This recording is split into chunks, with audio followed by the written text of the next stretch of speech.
성경을 보면 기적을 중심으로 두 그룹의 사람이 나타나는 것을 볼 수 있습니다. 먼저는 기적을 구경하는 사람입니다. 하지만 이들 가운데 대부분의 사람들은 기적을 본 후에도 예수님을 믿지 않았습니다. 오히려 믿음을 위해서는 더 큰 기적이 필요하다고 요구했습니다. 그러나 예수님은 기적만을 추구하는 사람에게는 더 이상 기적을 나타내 보이지 않으시고 그들에게서 떠나가십니다. 요한복음 6장 14절 15절 말씀을 보면 그들이 예수님이 행하신 표적을 보고 말하되 이는 참으로 세상에 오실 그 선지자라 하더라. 그러므로 예수께서 그들이 와서 자기를 억지로 붙들어 임금으로 삼으려는 줄 아시고 다시 혼자 산으로 떠나가시니라. 이 사람들은 예수님이 떡 5개와 물고기 2마리로 5,000명이 넘는 사람들을 먹이시는 그 기적을 보고 예수님을 임금으로 삼으려 했지만 그들의 목적은 예수님을 믿는 것이 아니고 더 큰 기적을 경험하는 것이었기 때문에 예수님은 그들을 버려두고 혼자 산으로 가셨다 하는 것입니다. 또 한 그룹의 사람들은 예수님의 말씀을 믿고 따름으로써 기적을 경험한 사람들입니다. 그러니까 이 사람들의 목적은 기적이 목적이 아니었습니다. 예수님 말씀을 믿고 따랐더니 그 결과로서 기적을 경험하게 된 것입니다. 예수께서 그들에게 이르시되 항아리에 물을 채우라 하신즉 아기까지 채우니 이제는 떠서 연회장에게 갖다 주라 하심에 갖다 주었더니 연회장은 물로 된 포도주를 맛보고도 어디서 났는지 알지 못하되 물 떠온 하인들은 알더라고 했습니다.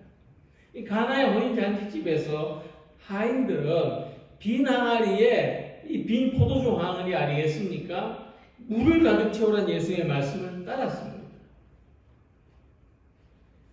근데 그렇게 했기 때문에 물이 포도주로 변하는 신비한 기적이 일어났고 그들은 이 기적이 어떻게 일어났는지 알 수 있었습니다. 그리고 예수님을 주님으로 믿는 나다나엘에게 말씀하시기를 내가 이보다 더 큰 기적도 경험하게 될 것이라고 말씀하십니다. 내가 너를 무화과 나무 아래서 보았다 함으로 믿느냐? 이보다 더 큰 일을 보리라. 여기서 무엇을 알 수 있는가 하면은 예수님은 기적을 구경하려고 하는 사람에게는 더 이상의 기적을 일으켜 주시지 않지만 예수님의 말씀을 믿고 따르는 사람에게는 더 큰 기적도 경험하게 해주신다는 것입니다. 믿는 사람에게 나타나는, 우리들에게 나타나는 더 큰 기적은 뭔가? 우리들이 바라고 소망하는 더 큰 기적은 뭔가 하면 기적을 일으키는 사람이 되는 것입니다. 기적을 구경하는 사람에서 기적을 일으키는 사람. 기적을 그냥 신기하게만 생각하는 사람에서 기적적인 삶을 사는 사람이 더 큰 기적을 경험하는 것입니다. 우리는 그것을 모세를 통해서 알 수 있습니다. 하나님께서 모세를 부르시고 출애굽의 계획을 말씀하셨을 때 모세의 대답은 부정적이었습니다. 모세에게는 하나님에 대한 믿음이 없었습니다. 자기 자신에 대한 확신도 없었습니다. 모세가 대답하여 이르되 그러나 그들이 나를 믿지 아니하며 내 말을 듣지 아니하고 이르기를 여호와께서 내게 나타나지 아니하셨다 하리이다. 내 안에 하나님에 대한 확실한 기억, 확실한 경험이 있으면 어느 누가 하나님이 없다 해도 아니 하나님 있다고 말할 수 있습니다. 근데 내 안에 그것이 없으면 다른 사람들이 말했을 때 쉽게 넘어지고 맙니다. 유혹 앞에 쓰러질 수밖에 없습니다. 모세는 이스라엘 백성들이 자기를 믿지 않을 것이라고 대답했습니다. 그러자 하나님께서 모세에게 기적을 보여주시지 않았습니까? 그리고 사람들 앞에서 이 기적을 보여주라고 말씀하십니다. 그리고 오늘 말씀에서 모세가 이스라엘 백성들 앞에서 기적을 행하였더니 백성들은 모세와 모세를 보내신 하나님을 믿었다고 하는 것입니다. 30절, 31절에 보면 그 백성 앞에서 이적을 행하니 백성이 믿으며 라는 말씀입니다. 이 말씀에서 우리는 누구보다도 모세에게 집중해 보고자 합니다. 믿음이 없고 자신감이 없었던 모세는 하나님이 보여주신 기적을 경험하고 하나님을 믿는 사람이 됐습니다. 더 놀라운 것은 모세가 하나님을 믿는 사람이 되었을 때에 기적을 행하는 사람이 됐다고 하는 것입니다. 여기서 우리는 믿음 안에서 이루어지는 두 가지 모습을 볼 수 있습니다. 우리는 기적을 구경하는 사람이 될 수도 있지만 믿음으로 기적을 일으키는 사람이 될 수도 있다는 것입니다. 여러분들은 기적을 구경하는 것으로 만족하기를 원하십니까? 기적을 일으키는 사람이 되기를 원하십니까? 하나님을 믿으면 내게 능력 주시는 자 안에서 내가 모든 것을 할 수 있다는 놀라운 고백이 가능해집니다. 하나님을 믿으면 평범한 삶 속에서도 놀라운 삶을 살아갈 수 있습니다. 오늘 하나님을 믿는 믿음 안에서 기적을 일으키는 주인공, 기적적인 삶을 살아가는 사람들이 되시기를 소망합니다. 자, 그렇다면 우리가 무엇을 믿어야 할 것인가?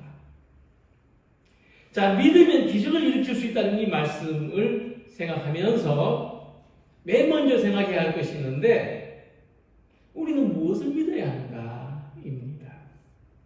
이것은 믿음의 대상에 대한 이야기입니다. 다시 말해서 기적을 믿는다고 해서 기적을 일으킬 수 있는 게 아닙니다. 하나님을 믿을 때 기적이 일어난다고 하는 것입니다. 모세가 이스라엘 백성 앞에서 기적을 일으키기 전에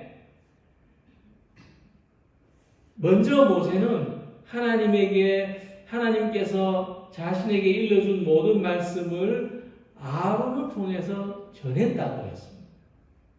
자, 그 다음에 하나님의 말씀을 먼저 전한 다음에 모세가 이적을 행하였다고 했습니다.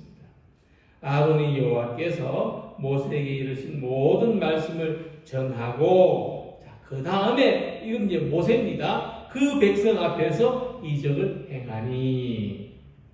자, 이 말씀이 어떤 의미를 가지는가 하면 하나님이 이스라엘 백성들에게 하신 말씀의 증거로서 기적을 보여주신 것이지 그들이 기적을 믿어서나 또는 모세의 능력을 믿어서 기적이 일어난 것은 아니라는 겁니다.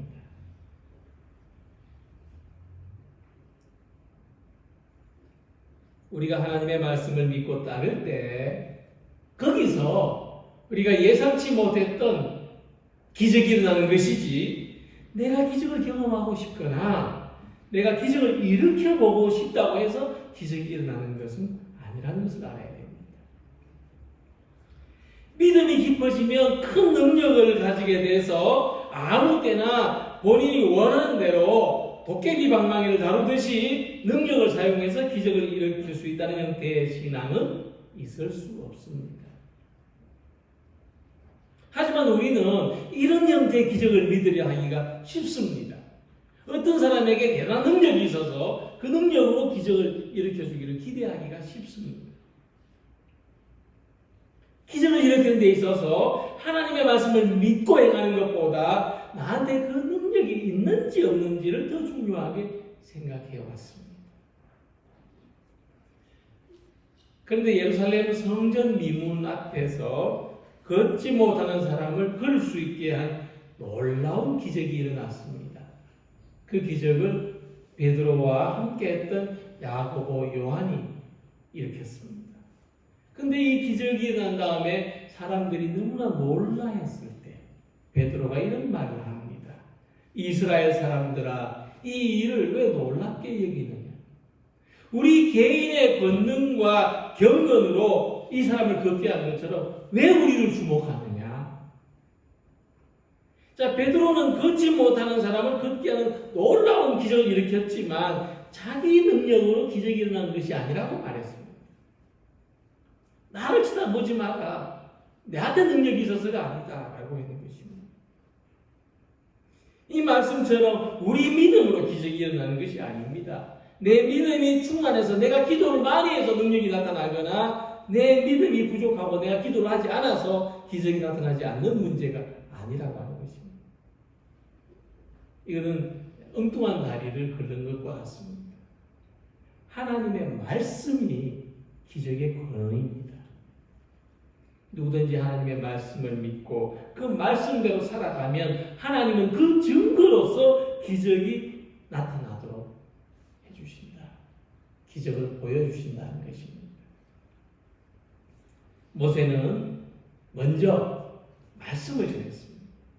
이스라엘 백성을 향하여 하나님이 주신 말씀을 전달했습니다. 아론을 통해서 전했지만 그것은 하나님께서 모세에게 하신 말씀 그대로를 전달할 것입니다.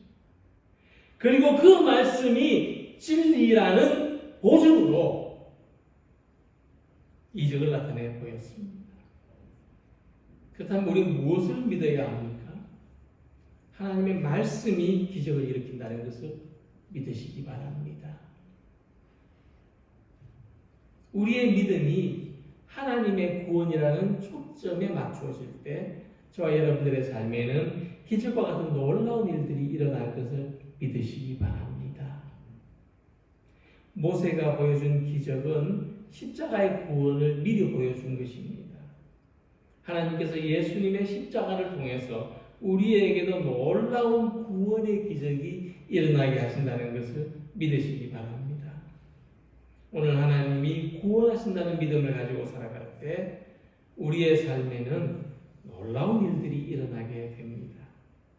예수님을 믿고 그 믿음 안에서 변화된 삶을 살아가는 것이 기적입니다. 그것을 기적과 같은 사건으로 받아들이실 수 있기를 바라겠습니다. 예수님을 믿는 믿음 안에서 우리의 삶 속에 가정과 일터와 교회 안에 우리의 능력과 우리의 힘과 우리의 한계와 우리의 타고난 성향을 초월하는 기적과 같은 삶으로 살아가요. 우리 모두가 되시기를 소망합니다. 자, 그렇다면 우리가 예수님을 믿고 구원을 경험한 사람으로서 어떻게 살아야 되는가를 생각해 보겠습니다. 모세가 아론을 통해서 하나님이 이스라엘 백성들을 애굽의 노예 생활로부터 구원하려고 하신다는 말씀을 전했습니다. 그 증거로서 능력을 나타내 보였습니다. 그랬을 때 이스라엘 백성들은 하나님을 믿고 하나님을 경배했습니다. 백성이 믿으며 여호와께서 이스라엘 자손을 찾으시고 그들의 고난을 살피셨다는 말을 듣고 머리 숙여 경배하였다.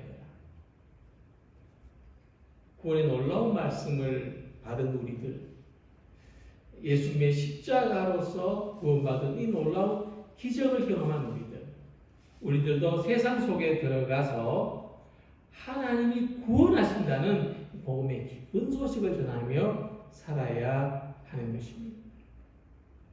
자, 모세가 보여준 기적의 결과는 이스라엘 백성들이 하나님의 구원에 대한 믿음을 가지게 했습니다. 특별히 31절에서 이스라엘 백성들은 하나님이 그들의 고난을 살피셨다. 우리들의 고난을 하나님이 살피고 계셨구나 하는 들었다고 했습니다. 그러니까 기적 그 자체로 신비한 경험에 그치는 것이 아닙니다. 다른 사람은 다 낫지 못하고 기어다니는데 나 혼자 운 좋게 걸어다닐 수 있게 되는 행운도 아닙니다. 손에 든 지팡이가 뱀이 되고 그 뱀을 다시 잡으니 지팡이가 되는 신기한 일을 할 수 있는 재능을 가지게 된 것은 그런 재능을 가지게 되는 것은 더욱 기적의 목적이 아닙니다.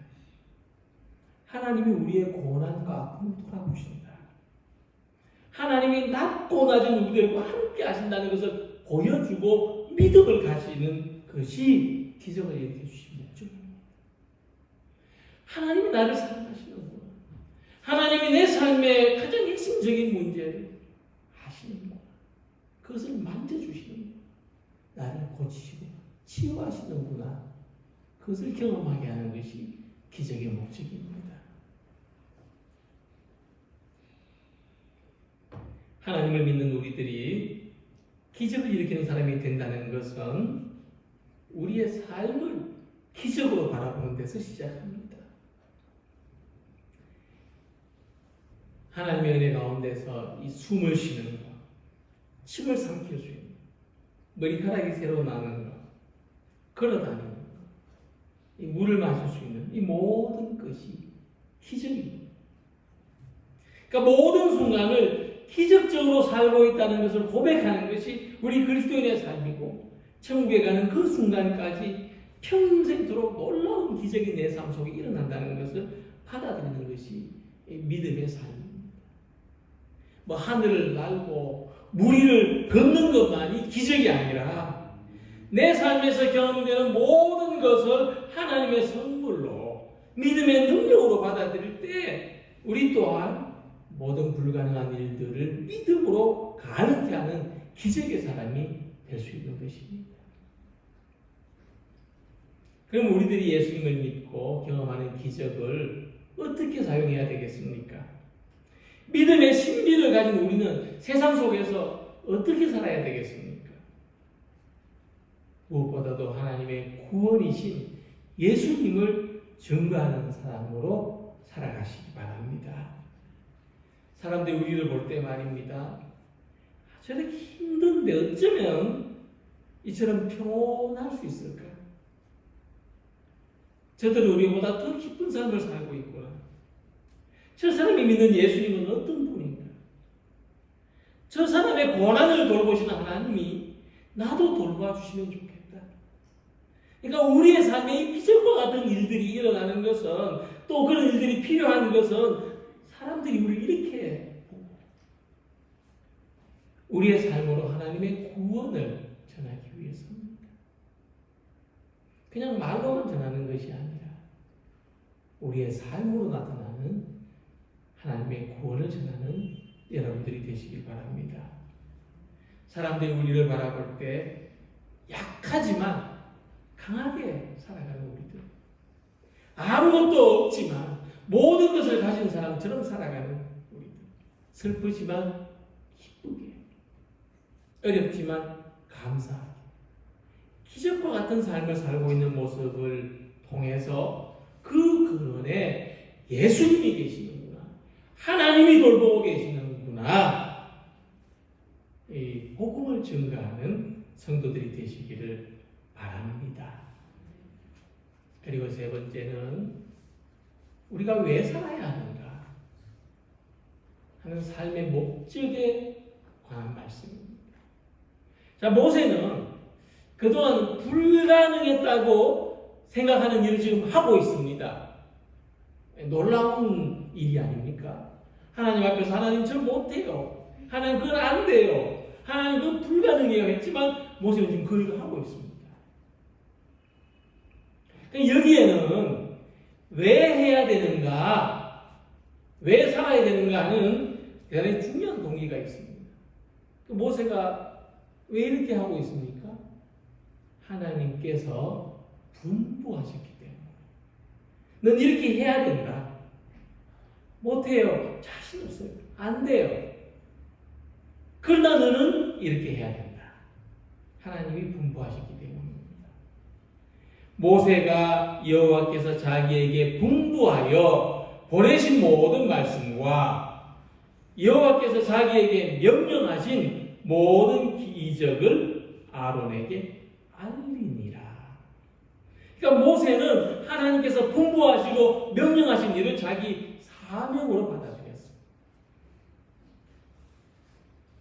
이처럼 우리가 우리의 삶을, 우리가 살아가는 그 자체를 하나님이 맡기시고 분부하시고 너는 살아야 한다고 명령하신 사명으로 받아들일 때 세상 속에서 기적을 일으키는 사람으로 살아갈 수 있는 것입니다. 생각을 좀 바꾸어서 사명은 크고 대단한 일을 하는 것이 아니라 사는 것 그 자체가 사명이라고 말씀드리고 싶습니다. 누구나 살다 보면은 내가 이렇게 살아서 뭘 하겠나 싶은 생각이 들 때도 있습니다. 고난이 겹치고 어려움이 떠나지 않을 때 죽는 것보다 사는 것이 더 힘들다고 생각을 할 수도 있을 것입니다. 그러나 우리는 내가 원해서 이 세상에 존재하는 것이 아닙니다. 내가 원하지 않았음에도 불구하고 이 세상에 나와서 이렇게 살고 있습니다. 어떤 철학자가 우리는 던져진 존재라고 말했습니다.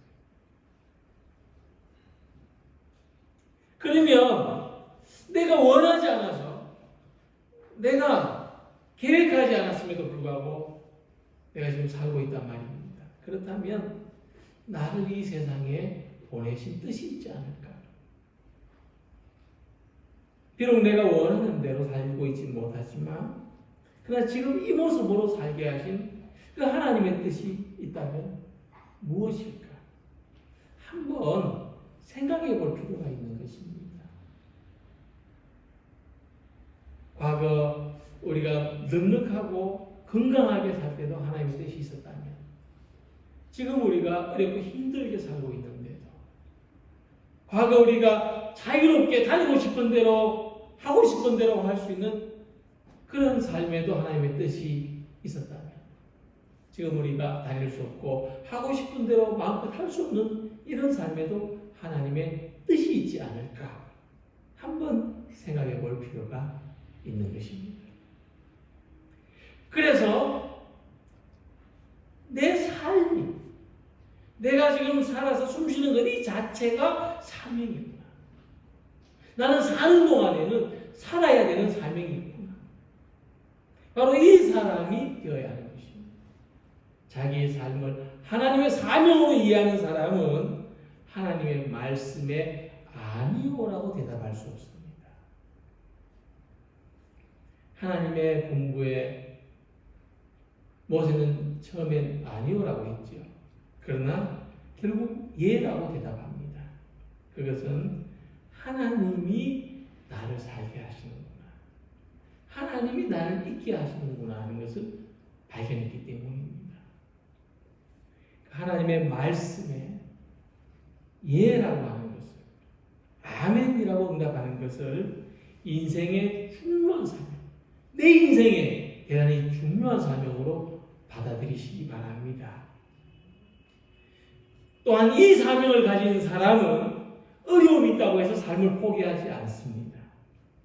예수님이 마지막 순간까지 우리의 구원을 완성하시고 모세가 하나님의 말씀대로 이스라엘 백성들을 애굽에서 인도하여 냈던 것처럼 어떤 어려움이 있어도 내가 해야 될 일을 완성하는 성도들이 되시길 바랍니다.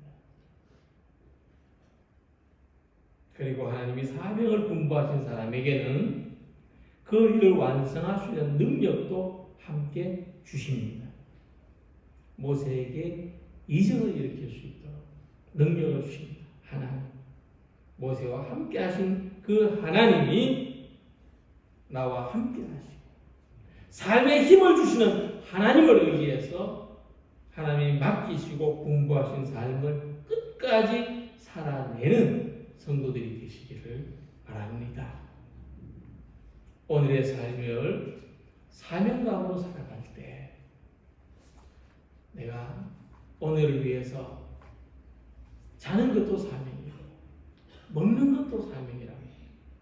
물론 나의 가정과 나의 모든 내게 맡기신 직분을 지키고 내가 열심히 일하는 것을 사명으로 살아갈 때 우리는 기적을 일으키는 사람이 될 수 있습니다.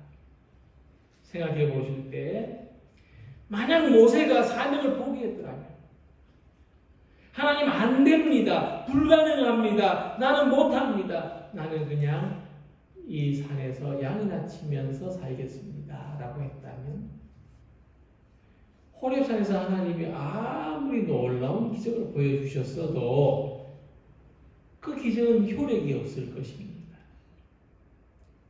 그러나 하나님이 분부하신 일을 완성하겠다는 믿음을 가지고 사명감을 가졌을 때 모세는 그 기적을 이스라엘 백성들 앞에서도 행할 수 있었고 바로 왕 앞에서도 일으킬 수 있었고 홍해 바다 앞에서도 광야에서도 일으킬 수 있었던 것입니다. 하나님이 분부하신 일은 이와 같습니다. 어려울 거라고 예상했지만 막상 해보면 어렵지 않습니다. 불가능하다고 생각했지만 막상 해보면 하나님께서 할 수 있게 하십니다. 하나님이 예배에 놓으신 은혜로서 하나님이 주시는 능력으로서 내 생각과 내 능력으로 할 수 없었던 일들을 할 수 있는 사람들이 되시기 바랍니다. 본문의 하나님은 그 말씀하시는 바를 이루시는 분이라고 했습니다. 연약하고 의심하던 모세도 새 힘을 얻었습니다. 자기 앞에 펼쳐지는 모든 어려운 상황 앞에서도 하나님의 말씀을 믿고 나아갈 수 있었습니다. 오늘 우리는 가정과 일터와 사회 속에서 하나님이 맡기신 복음을 전하는 사람들이 되기를 원합니다. 하나님의 말씀에 능력이 있고 기적이 있음을 믿으시기 바랍니다. 이 세상 속에서 믿음으로 살아가는 이 기적의 주인공들이 되시길 바랍니다. 내 삶은 잘 살든지 못 살든지 내 삶은 그대로 하나님이 주신 사명이라는 것을 받아들이시고 지금 우리 상황이 아무리 어렵고 힘들다 할지라도 예수님을 믿는 우리들이 구원의 놀라운 기적을 일으키는 사람이 되고 믿음의 놀라운 기적으로 살아가는 사람들이 되시기를 주님의 이름으로 기원합니다. 기도드리겠습니다.